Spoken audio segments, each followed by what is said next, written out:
1 Pedro, capítulo 1, versículo 3 ao versículo 9, diz assim o versículo 3: Bendito seja o Deus e Pai de nosso Senhor Jesus Cristo, que segundo a sua grande misericórdia nos gerou de novo para uma viva esperança pela ressurreição de Jesus Cristo dentre os mortos, para uma herança incorruptível, incontaminável e que não pode murchar, guardada nos céus para vós, que mediante a fé estáis guardados na virtude de Deus, para a salvação já prestes para se revelar no último tempo, em que vós grandemente vos alegrais, ainda que agora importa, sendo necessário que estejais por um pouco contristados com várias tentações, para que a prova da vossa fé, muito mais preciosa do que o ouro puro, que perece e que é provado pelo fogo, se ache em louvor e honra e glória na revelação de Jesus Cristo, ao qual não havendo visto a mais, no qual não o vendo agora, mas crendo, vos alegrais com gozo inefável e glorioso, alcançando o fim da vossa fé, a salvação da vossa alma. Deus bendito, obrigado pela tua palavra. Nos ensina através da tua palavra, teu Espírito Santo, Pai, e nos ajuda, Senhor amado, a compreendermos os teus ensinamentos, Pai, em nome do Senhor Jesus Cristo. Amém. Apóstolo Pedro, irmãos, escrevendo aos cristãos que estavam dispersos devido à perseguição na igreja primitiva, ele instrui a igreja exatamente a permanecer fiel no Senhor Jesus Cristo. E esse texto que nós lemos aqui é um texto bem propício para nós, igreja, também hoje. E eu quero, com a ajuda de Deus, compartilhar com você sobre um título bastante importante para nós: uma esperança que não pode morrer. É o que dá para entender esse texto, uma esperança que não pode morrer. Muitos cristãos hoje, irmãos, estão com a sua esperança em Deus morta. Não tem mais esperança no céu, não tem mais esperança da vida eterna, não tem mais esperança do arrebatamento da igreja. As pessoas estão perdendo a esperança daquilo que professavam. Por que isso? Devido às circunstâncias. Mas Pedro aqui, ele alerta esses irmãos perseguidos exatamente sobre isso. E é interessante, irmãos, que ele começa com a palavra dizendo: bendito seja o Deus e Pai, nosso Senhor Jesus Cristo. A palavra, quer dizer, a palavra bendito quer dizer louvado seja o Deus e Pai, nosso Senhor Jesus Cristo. Louvado, quer dizer, nós louvamos e adoramos ao Senhor. Deus Pai nos gerou de novo, como diz o versículo 3 aqui, que segundo a sua grande misericórdia nos gerou de novo. Nós somos gerados geneticamente, mas nascemos de novo através do Espírito da palavra. Então, quer dizer, o cristão é alguém que nasceu de novo, é nova criatura. Então, Deus nos dá uma nova vida espiritual em Cristo. E esse é o grande problema para as pessoas entenderem, que nós possuímos duas vidas. Estamos nesse mundo, não somos desse mundo, essa vida que vemos aqui é uma vida temporal, e quando nós vamos para os céus, arrebatados, ou partimos dessa vida, vamos viver eternamente com o Senhor. Então essa vida espiritual é o que importa para nós cristãos. Embora, irmãos, nós vivamos em um mundo em que nos obriga muitas vezes a olhar para a vida temporal, pelo momento. Você tem o seu emprego, você tem os seus labores, você tem as suas lutas, você tem tudo que leva você a muitas vezes ficar focado naquilo que é no momento. E, irmãos, não tem bom não. Todos nós passamos por isso, porque nós somos seres humanos dependentes. Mesmo quem é patrão também, irmãos, sofre as consequências também. Muitas vezes ele tem que ficar focado em alguma coisa, porque senão ele pode perder a empresa, pode perder cliente e uma série de coisas. Então, muitas vezes nós cristãos, nós deixamos de olhar para o alto e começamos a olhar para as coisas terrenas. Mas com a ajuda de Deus nós vamos ter exatamente nossa consciência, uma esperança que não pode morrer, porque Deus nos deu nova vida espiritual em Cristo. E essa vida agora em Cristo é que faz a diferença. Sabe, irmãos, eu nunca tinha pensado numa coisa que nós aprendemos, sabe, às vezes a gente começa a ler a Bíblia Sagrada, e você lê, e você não consegue entender. A Bíblia Sagrada fala de 3 seres vivos na palavra. Foi o que eu preguei lá no Parque São Bernardo. Eu não tinha até pensado até então nisso daí.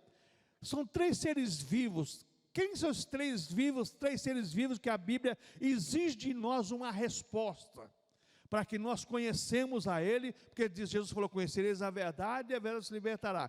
Então o primeiro ser vivo que exige uma resposta de nós, é o Senhor Jesus Cristo, porque Ele é a verdade. Ele disse, eu sou o caminho, a verdade e a vida. O segundo ser vivo que a Bíblia fala, é a própria palavra do Senhor. João 6,63, a palavra que eu vos digo é espírito e é vida. Então a palavra de Deus também é vida, é um ser vivo, porque a palavra é um verbo. E o verbo aqui é um ser, é o Senhor Jesus Cristo. Por isso que Salomão personifica a sabedoria, a palavra, como exatamente um ser. Lá mostra a palavra dizendo que ela vivia antes da criação do mundo, antes de todas as coisas. E o terceiro ser vivo é a igreja. Paulo escrevendo a Timóteo, 1 Timóteo 3,15, Paulo fala assim, agora, Timóteo, fica ciente de uma coisa, vai lendo, instruindo, prega até que eu volte, porque você está aí diante da igreja viva, a coluna e o baluarte da verdade, a igreja viva, coluna e baluarte da verdade. Então nós, igreja, somos os seres vivos, que temos um ser vivo dentro de nós, através do Espírito Santo, e adoramos um ser vivo. Essa esperança nunca pode sair de nós cristãos, irmãos. Então, Deus nos deu esse novo nascimento, para quê? Para nós termos comunhão. Por isso que Paulo fala aos Romanos, diz que o Espírito de Jesus Cristo testifica o nosso Espírito, que nós somos filhos de Deus. E ele chega a dizer assim, Romanos 8,11, se em vós habita o Espírito daquele que ressuscitou Jesus Cristo dentre os mortos, ele também vos vivificará.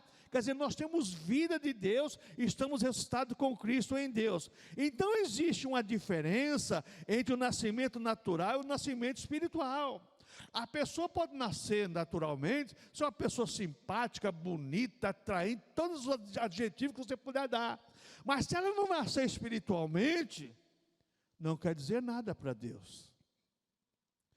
Deus nos dá vida, mas Ele quer dar também a vida eterna através de Cristo, a salvação em Cristo. E aí exige agora de nós um compromisso com essa vida. Porque a salvação em Cristo é de graça, mas exige de nós uma resposta com critério, uma resposta com carinho. Olha, eu sou salvo em Cristo para viver para Cristo. É por isso que Paulo fala assim, eu não vivo mais eu, mas Cristo vive em mim. Então Jesus os comprou pela ressurreição, Deus os comprou pela ressurreição de Jesus Cristo. Capítulo 1, versículo 3 aqui, diz assim, segundo a sua grande misericórdia, gerou de novo para uma viva esperança pela ressurreição de Jesus Cristo dentre os mortos. Ressurreição de Cristo. Se Cristo não ressuscitou, vã é a vossa fé e a pregação. Não adianta pregar o evangelho se não cremos na ressurreição de Cristo, porque se não, Jesus não ressuscitou, Paulo fala que nós também não vamos ressuscitar, mas nós cremos na ressurreição do corpo, glorificado para vivermos eternamente com o Senhor. Então Jesus nos comprou, e nós ressuscitamos com Jesus Cristo, que garante a ressurreição do nosso corpo também para a eternidade. É um outro problema, irmãos. O teu corpo já não é mais teu. O teu corpo tem um dono. É por isso que Paulo escreve lá aos Coríntios capítulo 6. Não sabeis vós o tempo do Espírito Santo? 1 Coríntios capítulo 6. E em 2 Coríntios capítulo 6, Paulo torna a lembrar a igreja. Não sabeis vós que sois templo do Espírito Santo comprado. Você foi comprado e tem um dono, tem uma posse. Então nós temos agora essa garantia, mas temos um compromisso com essa garantia. Eu sempre, para você entender essa questão da garantia, é o seguinte: você, por exemplo, vai na Caixa Econômica fazer um penhor, você dá uma garantia, mas se você, no prazo que você entregou aquele penhor, se não tiver o pagamento da garantia, o que vai acontecer? Você vai perder o seu bem.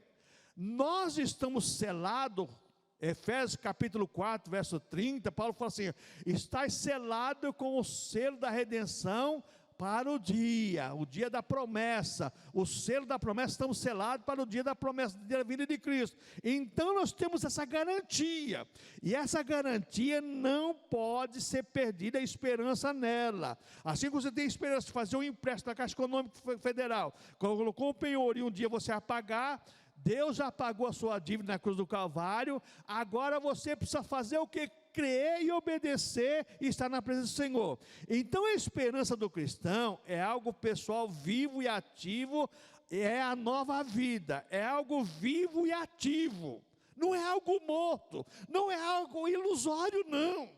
Porque tem muita gente que pensa que a vida cristã é algo ilusório. Olha, fizeram a cabeça. Não, não é nada disso não. É algo que está lá dentro da pessoa. É o Espírito de Deus que coloca. Você tem algo novo dentro de você.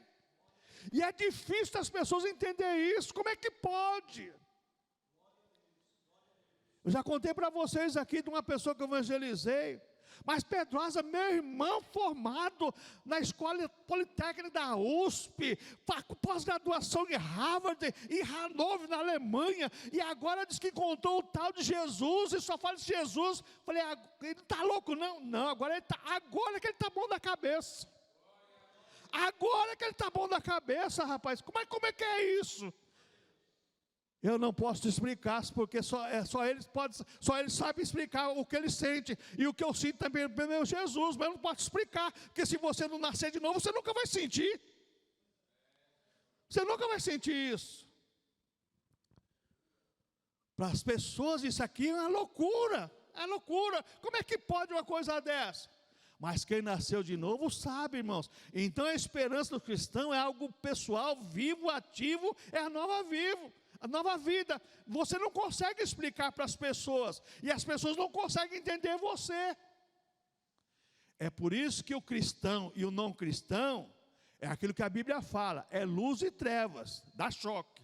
Não tem compatibilidade, não tem jeito, porque é algo que não dá choque. Então a esperança do cristão, veja bem, é algo vivo e ativo, para ele viver neste mundo, diferenciado do resto do mundo. Porque muitas pessoas, irmãos, não têm mais esperança de nada. Morreu, acabou. Não, pelo contrário. A nova vida depois da morte é que é problema. Se for com Deus, está tudo bem. Mas se for sem Deus, meu irmão, a coisa é complicada. Então a ressurreição de Jesus Cristo é a nossa ressurreição, é um ensinamento centrado na Bíblia Sagrada. Então Paulo escreveu Coríntios capítulo 15, 1 Coríntios capítulo 15, só para falar disso. A ressurreição de Jesus Cristo é um protótipo da nossa ressurreição. Então esse é o fundamento do Evangelho, porque Paulo chega a dizer assim, ó: se Cristo não ressuscitou, vã é a vossa fé e vã a pregação. Então nós nascemos de novo, somos novas criaturas, estamos com Cristo e esperamos uma nova vida eterna com Deus. Mas agora no versículo 4 aqui eu aprendo algo sensacional. Para uma herança incorruptível, incontaminável, em que se não pode murchar, guardada nos céus para vós outros. Temos a garantia de uma herança segura. Essa herança, ela é incorruptível, incontaminável, que não se pode murchar, guardada nos céus. O que eu aprendo aqui nesse versículo 4? Israel tinha de Deus uma herança terrena. Nós cristãos temos uma herança celestial. Tudo que é terreno pode se contaminar. Tudo que é terreno, veja bem, pode sofrer as consequências, como Jesus falou: nós não temos tesouro na terra, onde o ladrão rouba, onde a traça corrói, vai juntar tesouro no céu. Então, quando a gente olha essa questão aqui, você tem uma herança incorruptível, incontaminável, que não se pode murchar, guardada nos céus. A tua vida, quando você aceita Jesus, Deus escreve o livro da vida e está guardada no céu. Ninguém vai tirar de lá, a não ser você mesmo desprezar. A não ser você mesmo desprezar o que Deus já fez por você. Aí já é uma outra história. Então Israel tinha uma herança terrena. E eles tinham a promessa de Deus: olha, se vocês forem fiéis a mim, vocês vão estar bem. O inimigo não vai tocar em vocês, vão estar protegidos. Não foram fiéis a Deus, o que aconteceu?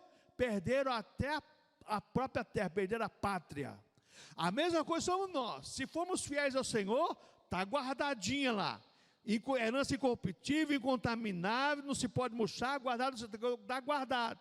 Então a nossa esperança não pode morrer. Nós temos a certeza da vida eterna se formos fiéis. É por isso que a Bíblia fala: se for fiel até a morte, se for fiel até o fim. Depende agora, única e exclusivamente de nós, igreja.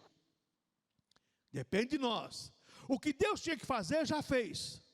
Agora depende de nós. E tem mais uma coisa, irmãos. E Deus nos capacita para vivermos essa vida. Tem mais essa ainda. Nos dá a sua palavra, nos dá o Espírito Santo. Olha que Deus maravilhoso nós temos. Então, o que nós aprendemos? Essa herança terrena falha, mas a celestial jamais falhará. Jamais falhará. De Deus muito firmes são as promessas. Falhando tudo, não falharão. Quando o socorro celeste cessa, os do céu não cessarão.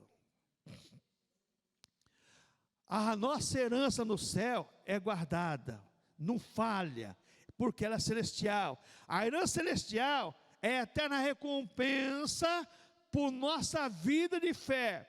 A herança celestial é a eterna recompensa da nossa vida de fé. Eu creio, eu vivo pela fé, eu creio naquilo que Deus prometeu para mim, através da sua palavra, e promete no dia a dia, para a minha vida e para a tua vida. Então, quando a gente olha essa questão, essa promessa, essa herança celestial, é um novo lar prometido pelo Senhor Jesus Cristo. João capítulo 14, irmãos. Não se turbe o vosso coração. Credes em Deus, crede também em mim. Na casa do meu pai há muitas moradas. Se não for assim, eu teria dito, vou para lugar.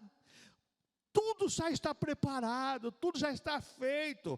Essa herança, irmãos, não é uma herança de propaganda, não é não. É uma herança real, verdadeira. Creia nisso, irmãos, e porque você crendo nisso, você vai viver uma vida diferenciada. Você não vai perder a sua esperança. Essa esperança não vai morrer nunca se você crer nisso com confiança. Crer na palavra do Senhor nosso Deus.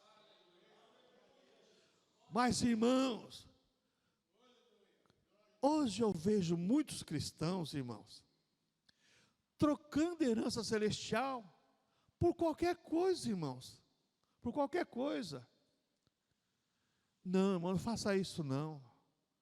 Não deixe nada tomar conta da tua vida, a não ser a herança celestial que você tem preparada por Deus no céu. Agora no versículo 5 nós aprendemos mais uma coisa aqui, que mediante a fé estáis guardados na virtude de Deus, para a salvação já preste para se revelar no último tempo. O versículo 5 nos fala que os donos dessa herança, veja bem, nós, donos dessa herança, nós somos guardados por Deus. Olha só, mediante a fé estáis guardados, você tem a fé, você está guardado por Deus, na virtude de Deus, para a salvação já preste para se revelar no último tempo. A Bíblia diz que se nós esperarmos somente dessa vida, somos mais miseráveis dos homens. Se nós esperarmos somente nessa vida, somos mais miseráveis dos homens. Nós esperamos uma vida eterna, uma nova vida, onde não vai ter dor, não vai ter sofrimento, não vai ter nada. Então, os donos dessa herança, veja bem, é guardado por Deus, no céu, Deus de lá envia o seu Espírito. A Bíblia fala dos anjos que são espíritos ministradores, trabalham em favor da igreja, estamos guardados, protegidos. Mas como acontece tanta coisa? Irmãos, neste mundo temos aflições, mas tem de bom ânimo que a sua herança ninguém vai tirar de você, não. Agora, o que mais eu aprendo nesse versículo 5? Só teremos a revelação plena dessa herança no final dessa vida terrena. Eu, pensando nisso aqui, irmãos, que mediante a fé, estáis guardados na virtude de Deus para a salvação, já presta a se revelar no último tempo. Presta atenção numa coisa. Jesus vem, arrebata a igreja. Começa aqui o tempo da grande tribulação. A igreja vai para o Senhor lá no Bema, tribunal de Cristo. Não para ser julgada, para receber o galardão. Aqui começa os tempos da tribulação. Aí, veja bem, nós temos a herança do Senhor. Guardada, como diz aqui, o texto aqui, já para se revelar no último tempo. Após o arrebatamento, é que você vai ter a revelação dessa herança. Após o arrebatamento, seu corpo glorificado, quando você contemplar a eternidade, você já vê aquele testemunho que a pessoa fala assim, eu fui arrebatado, eu já tive esse privilégio, já fui arrebatado das 10 da noite até as 7 da manhã, 10 para 7 da manhã. Passei uma noite de joelho, irmãos, uma noite todinha de joelho. Acredito diz que só viu quando um clarão tomou conta do quarto e eu passei a noite de joelho. Só que, irmãos, foi a noite mais feliz da minha vida. Você não sabe o que é ser arrebatado. Você sai, eu só lembro quando a pessoa chegou em mim assim, o pastor falou assim, João, vem, segue. Eu saí de dentro de mim. É por isso que eu creio em corpo, alma e espírito. Eu saí de dentro de mim e saí andando com aquela pessoa. É no arrebatamento, ou se nós morrermos e ir para o céu, que nós vamos ver a grandiosidade dessa herança. Irmãos, herança terrena é coisa boa, né? Essa é a herança de uma casa, de um carro. Mas se você já pensou, irmãos, a herança celestial, irmãos, não tem, sabe, irmão, não dá para você conjecturar, não dá para você trocar por nada. Não tem jeito, irmãos. Você já pensou você chegar diante de Deus, diante de Jesus Cristo, os anjos todos lá diante do Senhor, e você chegar lá também? Olha o que Deus preparou para nós, igreja.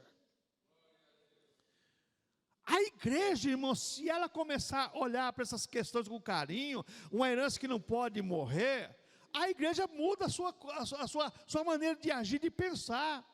Porque nós temos uma riqueza que, veja bem, não é prata nem ouro, não, mas é muito mais do que isso, porque aqui se faz asfalto de petróleo, gasta dinheiro. Já pensou ruas de ouro? Muro de jaspe? Irmãos, pedra sardônica, nem sei o que é isso.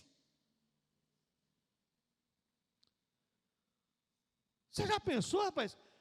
Tudo lá, a matéria-prima que é tão valorizada aqui, lá você vai pisar em cima. Irmãos, olha a herança que você tem como igreja, irmãos.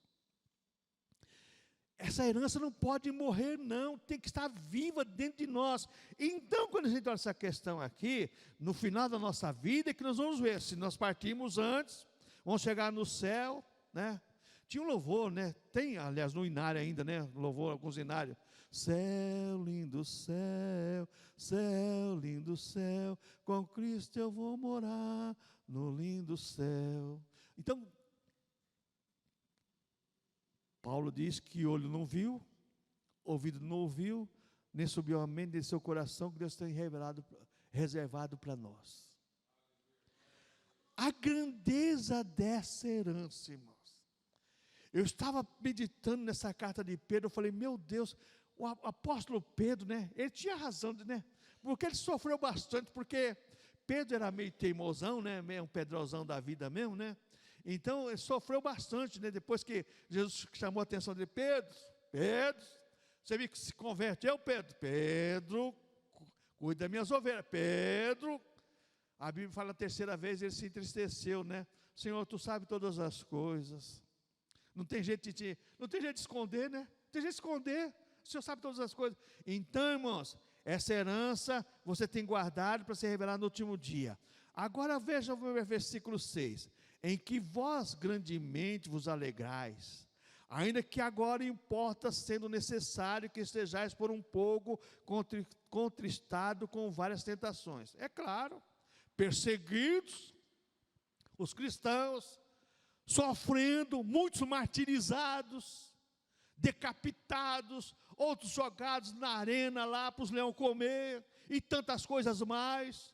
Tinha que estar contristado, sofrendo as consequências. Mas nós não chegamos a esse ponto ainda não. Aí Pedro diz aqui, olha, em que vós grandemente vos alegrais, ainda que agora importa, sendo necessário, que seja por um pouco contristado com várias tentações. Pedro fala assim, você se alegre nessa esperança, embora vocês sejam contristados, mas vocês têm que ter esperança. Por que a igreja primitiva, irmãos, as histórias você começa a ler, a história da igreja Justo Gonzalez, e você começa a ler os primeiros livros da história da igreja primitiva, aqueles irmãos que iam lá para a arena, para ser mortos pelos leões, ou lá por ser decapitados, e eles defendiam aquela crença deles lá, mesmo diante da morte, não negavam, não tinham convicção. Por quê? Estavam firmados nessa herança, convictos dessa herança. Eles não abriam mão dessa herança, não trocavam nada da herança celestial pelas coisas do mundo. Então Pedro agora fala aqui para eles aqui, olha, em que vós grandemente os alegrais, ainda que agora importa, sendo necessário que estejais por um pouco contristados com várias tentações. As tentações vêm para todo mundo, irmãos. A tentação vem para todo mundo. Pastor, você não sabe como eu sou tentado. Você não sabe como eu sou também. Todos nós somos tentados. Você tem um capeta que te atenta dia e noite. Ou a Bíblia é mentirosa. Que diz Apocalipse capítulo 12? Aquele que acusa os irmãos dia e noite. É dia e noite o bicho te infernizando. Mas você tem um Deus que cuida de você. Você tem um Deus que te salvou e cuida de você. E você tem uma herança que Deus te dá subsistência para você não perder essa herança. Então nossa herança celestial, irmãos, faz-nos viver com alegria. Você vive uma vida alegre. Irmãos, existem os louvores que ficam marcados na nossa vida. Não pode ser triste o coração que ama Cristo. Não pode ser triste o coração que ama a Deus. Hoje eu vejo cristãos que vêm ao templo, sisudo, rancoroso, pessoas que não abrem a boca para dar glória a Deus, não abrem a boca para salvar o Senhor, nem para louvar o Senhor, adorar o Senhor, nada disso. Por quê? Porque não tem alegria da salvação, não tem alegria da vida eterna, não tem alegria, irmãos.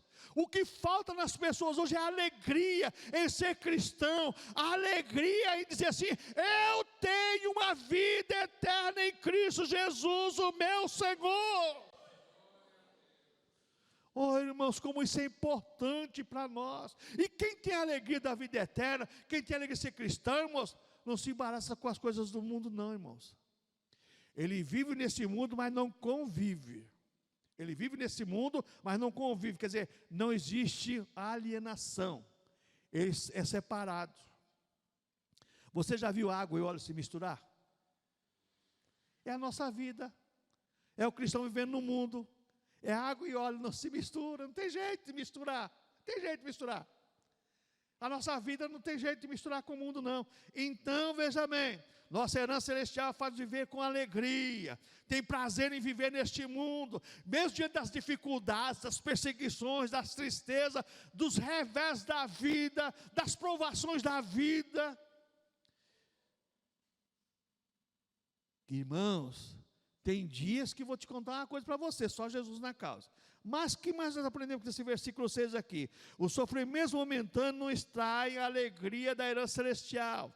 Os sofrimentos momentâneos não extraem. Olha o que Pedro diz aqui, olha só. Em que vós grandemente vos alegrais, ainda que agora em hipótese sendo necessário que estejais por um pouco contristado com várias tentações. Nada disso vai extrair de vocês a alegria que vocês têm desta herança eterna em Cristo Jesus. Hoje as pessoas perdem essa esperança de uma maneira tão simples. Olha, por qualquer coisa, só a misericórdia do Senhor. Agora vamos ver o que nós aprendemos aqui no versículo 7. Para que a prova da vossa fé, muito mais preciosa do que o ouro, que perece e é provado pelo fogo, se ache em louvor e honra e glória na revelação de Jesus Cristo. Provação da fé. Surge uma pergunta: por que Deus prova a nossa fé, irmãos? Primeira coisa é porque Deus venha conhecer o nosso coração. Deus é onisciente, pastor. Deus sabia que Abraão não ia negar seu filho. Deus sabia.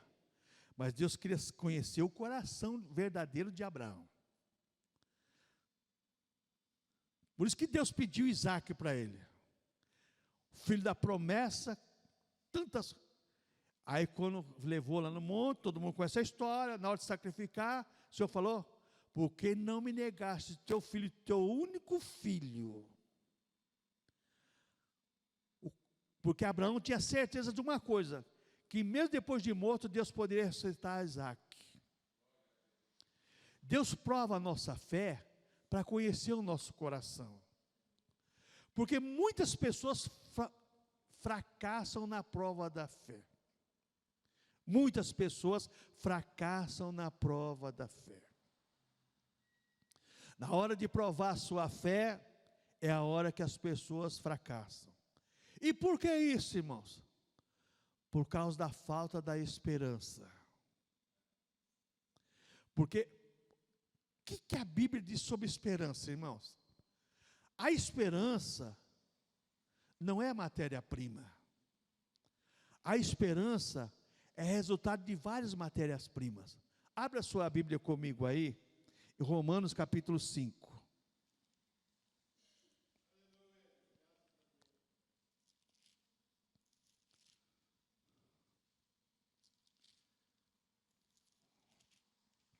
Romanos capítulo 5, versículo 1 a seguir. Sendo, pois, justificados pela fé, temos paz com Deus, por nosso Senhor Jesus Cristo. Foi justificado, você tem paz com Deus. Pelo qual também temos entrada pela fé esta graça, a qual estamos firmes, e nos gloriamos na esperança da glória de Deus. Versículo 3. E não somente isto, mas também nos gloriamos nas tribulações, sabendo que a tribulação produz a paciência. A paciência, a experiência. A experiência, a esperança. E a esperança não traz confusão, porquanto o amor de Deus está derramado em nosso coração pelo Espírito Santo que nos foi dado. Então a esperança é um fruto do Espírito Santo que é derramado em nossos corações por Deus. Não tem como você negar o Senhor. Se você é cristão realmente, você nasceu de novo, porque você tem essa esperança. Por isso que ele fala: para que a prova da vossa fé, muito mais preciosa que o ouro, que perece e é prova pelo fogo, se ache louvor e honra e glória a revelação de Jesus Cristo. Então o que eu aprendo aqui? Muitas vezes nossa fé é provada para ser aprovada. Se eu não sofrer a prova, porque existe a prova na faculdade, a prova na escola, a prova em tudo, né? Para ver se você é aprovado. E é nessa hora aí que, na hora da prova, é que as pernas tremem, né? Na hora da prova é que vem um nervoso, vem tudo, né? Mas é exatamente isso. Então a prova da nossa fé é para sermos aprovados. A fé provada e aprovada tem mais valor do que o ouro. Isso bem claro. A fé provada e aprovada tem mais valor do que o ouro. Ela tem mais valor do que o ouro. Para que a prova da vossa fé é muito mais preciosa que ouro que perece. Olha que coisa maravilhosa. Você foi provado, você foi aprovado, então a sua fé olha só, tem mais valor do que o ouro. O que eu aprendo aqui, irmãos? Assim como o ouro tem que ser derretido para tirar as impurezas, também a prova da nossa fé, da nossa fé, elimina as impurezas do dia a dia. Quando você é provado e aprovado, sai as impurezas do dia a dia. Poxa vida, eu passei por isso, amanhã não posso cometer o mesmo erro, não. Muitas vezes, irmãos, nós aprendemos com os nossos erros. E feliz o ser humano que aprende com o erro dos outros. Então, a prova da nossa fé é para eliminar as impurezas do dia a dia. Que muitas vezes no nosso dia a dia, irmãos, nós podemos sujar as nossas vestes espirituais. Pequenas manchas, para Deus, sujou a veste toda. Porque para Deus não existe uma manchinha. Pecado é pecado, é um completo, é um todo. Então o que mais eu aprendo aqui, irmãos? É Deus quem avalia o valor da nossa fé. Por que isso? O louvor, honra e glória na revelação de Jesus Cristo, como diz aqui o versículo 7. Para que a prova da vossa fé é muito mais preciosa que o ouro que perece e é provado pelo fogo, se ache louvor e honra e glória na revelação de Jesus Cristo. Então é Deus que avalia o valor da nossa fé, o louvor e honra e glória na revelação de Jesus Cristo. É Deus que fala assim, ó, agora eu sei que a vossa fé estava firme na vossa salvação. Agora eu sei que a vossa fé era convicta naquilo que eu prometi para vocês. Então vocês agora sejam bem-vindos, benditos do Senhor. Então vai separar as ovelhas dos cabritos. E é nessa hora, irmãos, que nós vamos ver exatamente aonde está a nossa fé.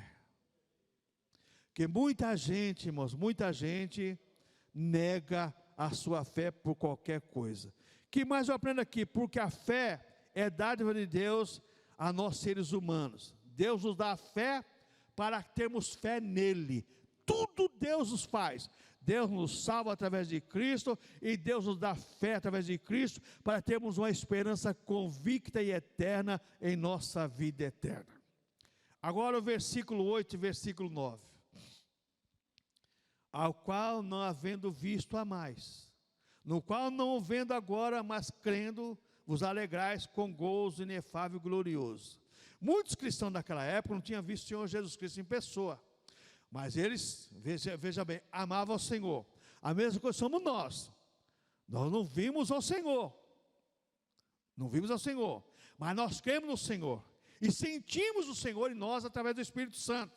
A testificação do Espírito de Cristo em nós, que somos filhos de Deus. Então nós cristãos, possuímos uma alegria gloriosa, alcançando o fim da vossa fé, a salvação da vossa alma. Então nós cristãos possuímos uma alegria gloriosa. Não vemos Jesus Cristo fisicamente, mas sentimos espiritualmente sua presença em nós. O cristão é alguém, irmãos, que você sabe que tem hora que você, principalmente com esse trabalho de avivamento, quando você vê aquela pessoa que você fala assim, essa pessoa é desequilibrada. Não é desequilibrada. Existe criancice e meninice, existe. Mas vamos colocar as coisas nos devidos fins. Tem pessoas, irmãos, que ela sente tanta presença de Deus, que ela fica até engraçada. Minha filha Keila, era eu, a Keila, que era criança, o pastor Pava e a Sandra, os dois filhos deles, e o Pipoca. O Pipoca era um jovenzinho que tinha se convertido, ele morava lá no Heliópolis, Pipoca, que apelidou o coitado de Pipoca, foi a mocidade, por causa que ele começava a louvar o Senhor, daí a pouco ele entrava no mistério. E ele entrava no mistério mesmo. E, aquilo foi, tinha uns jovens que, não vigia, começaram a tentar barrar ele. Aí, quando foi um dia, ele chegou. Então, eu, aquela, pastor Paiva, Sandra, Pipoca e as duas crianças do pastor Paiva, nós orávamos todo domingo de manhã. Aí depois ia chegando as pessoas para a oração, mas quem começava geralmente era nós. E a Núbia, né? Ou às vezes outra pessoa. Mas era esse grupinho aí. E o Pipoca um dia chegou em mim e falou assim: irmãos, presbítero Pedrosa, irmão, eu estou indo embora da igreja, irmão, porque eu não quero machucar os meus irmãos. Por quê, rapaz? Não, porque, sabe, pastor, eu não quero me contentar em ficar sentado no banco e deixar de sentir o que eu sinto. Porque de onde Deus me tirou e aonde Deus me colocou, eu tenho que louvar e adorar esse Senhor com todo o meu ser. Hoje ele é um obreiro numa grande igreja aí. É um obreiro. Saiu, foi embora, feliz da vida, porque estava fazendo para não contrariar os irmãos. Porque tinha os irmãos que eram meio carnudos, né? Meio, para não dizer carnudo completo, meio carnudo, não aceitava o coitadinho no meio, né? Ser diferente. Ser diferente. Porque ele era diferente mesmo, diferenciado. Porque ele sentia de Deus o que os outros não sentiam. Nós não podemos fazer julgamento premeditado. Não é porque a pessoa está sentada no banco quietinho. Aí eu vou lembrar de um diácono que eu conheci em Santo André, que o diácono ficava assim, né? Aí um dia para ele falou: ô, diácono, por que você coloca o dedo no ouvido assim? Eu quero ouvir sempre essa palavra descendo no meu coração, minha cabeça, e não sair pelo outro ouvido, não. Hoje tem pessoas que fazem, né, que nem as pessoas trabalham na roça, na época trabalhava com animal, você tirava, conhece, né, o pastor Manuel caçava aquele tapa, né, os animais fazem assim, ó, estou livre, não vou guardar nada do que eu ouvi o dia inteiro, porque esse dia você fala com o animal, né, vem, vai, vamos, e chega, tá, quando você tirou a carga, a traia do bicho, ele faz assim, ó, tchau, estou livre. Tem pessoas que quando ouvem a palavra de Deus faz a mesma coisa, irmãos. Faz assim, ó, quero guardar nada disso não. Pelo contrário, irmãos, se você tem esperança, você fala assim: eu vou guardar essa palavra, fazer como salmista, guardei a tua palavra no meu coração para não pecar contra ti. É assim que age o cristão que tem esperança. O que mais eu aprendo aqui, irmãos? A alegria cristã é uma dádiva que recebemos de Deus. Olha o versículo 8 aqui. O qual não havendo visto a mais, no qual não vendo agora, mas que nos alegrais com gozo inefável e glorioso. Então a alegria cristã é uma dádiva que recebemos de Deus. Deus te dá essa alegria. Você vive alegre, feliz, contente, porque Deus te deu isso. E ninguém pode tirar essa alegria. Ninguém pode tirar. As pessoas podem tentar impedir a sua alegria, ou até fazer você, por um pouco período de tempo, veja bem, perder essa alegria, ou você cancelar momentaneamente aquela alegria, com palavras, com um monte de coisa, mas você não vai perder essa alegria definitivamente, não vai ser extraído de você não, porque Deus te deu essa alegria. O que mais eu aprendo, irmãos? A alegria é o fruto do Espírito Santo, agindo em nós. Que diz lá Gálatas capítulo 5 lá? Qual é o fruto do Espírito? Gozo, paz, alegria, bondade, todas as coisas mais, mansidão, domínio próprio. Irmãos, essa é a vida cristã. E quando nós vemos exatamente isso aqui, nós aprendemos mais uma coisa importante para nós aprendermos com o apóstolo Pedro aqui nesta carta que nós estamos estudando agora. Olha o que Pedro diz aqui, irmãos.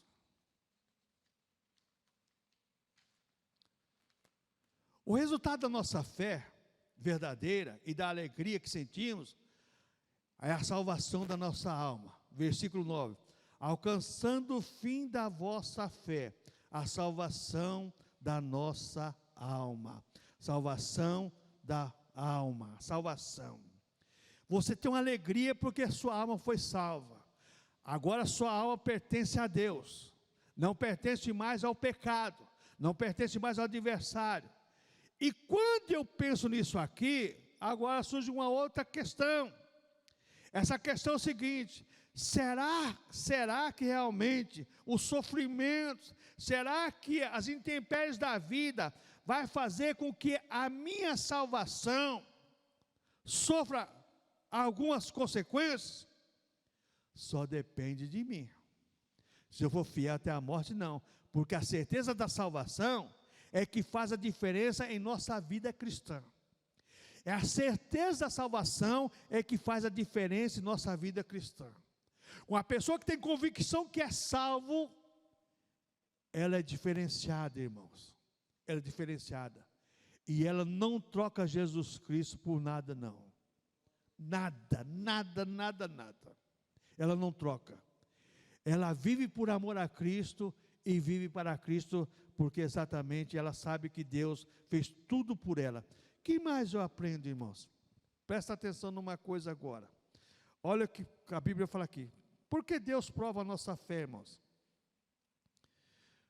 Para que a glorificação seja toda de Deus. Por que nós citamos muito o caso de Abraão no sacrifício do filho Isaac? A glória toda ali foi de Deus. Deus deu um filho a Abraão. Deus colocou a fé em Abraão. Deus conhecia o coração de Abraão, porque sabia que Abraão seria fiel ao Senhor. E Deus, a glorificação foi do Senhor, porque Ele preparou para o lugar de Isaac um cordeiro.